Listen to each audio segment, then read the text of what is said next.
Para se të tregojmë mënyrën se si falet namazi i natës, duhet të mësojmë se çka është ky namaz. Namazi i natës quhet tahajjud. Ai falet pasi njeriu fle në pjesë të natës dhe pastaj zgjohet vetëm për Allahun. Nuk është fars, nuk është obligim. Është vullnetar dhe është prej adhurimeve më të dashura tek Allahu. Për vlerën e këtij namazi, thot Allahu në Kur'anin famullar: ata ngrihen nga shtrati, i lutën Zotit të tyre me frikë e shpresë dhe japin nga ajo që ju kemi dhënë ne. Ndërsa pejgamberi a.s. ka thënë, namazi më i vlefshëm pas farzeve është namazi i natës. Këto argumente tregojnë se falja e namazit të natës ka një vlerë të veçantë dhe është e cilësi e njerëzve të devotshëm. Por kur mund të falim namazin e natës? Koha e namazit të natës fillon pas namazit të yacis dhe vazhdon deri në sabah. Por koha më e mirë është 1/3 e fundit të natës. Sa rekate ka namazi i natës? Namazi i natës nuk ka numër të caktuar rekatesh, por preferohet të falet nga 2 rekate. Si falet namazi i natës? Namazi i natës falet sikur sunneti i sabahut, pra nga 2 rekate dhe jepet selam. Në fillim, drejtohemi ka kibla dhe e bëjmë niyetin për namaz nate.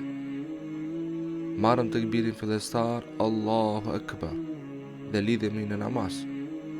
Lexojmë subhanen, pastaj lexojmë surën Fatiha me bismillah. Lexojmë pjesë nga Kur'ani famullar aq sa kemi mundësi. Preferohet të lexojë gjatë, por mundet edhe shkurt. Shkojmë në ruku dhe sejdë. Pastaj ngrihemi në këmbë në rekatën e dytë. Lexojmë surën El-Fatiha me bismillah dhe pjesë nga Kur'ani. Shkojmë në ruku dhe sejdë dhe ndalemi në uljen e fundit ku lexojmë et-tahiyatun, Allahumma salli ala dhe Allahumma barik ala dhe Allahumma rabbana atina, Allahumma rabbana ighfirli. Japim selam dhe kështu përfundon namazi i natës. Nëse dëshiron, mund të ngrihesh dhe shton ashtu nga 2 rekate aq sa ke mundësi. Dhe kur përfundon gjithçka, e bëjmë edhe duan. Kjo është arsyeja kryesore pse falet namazi i natës.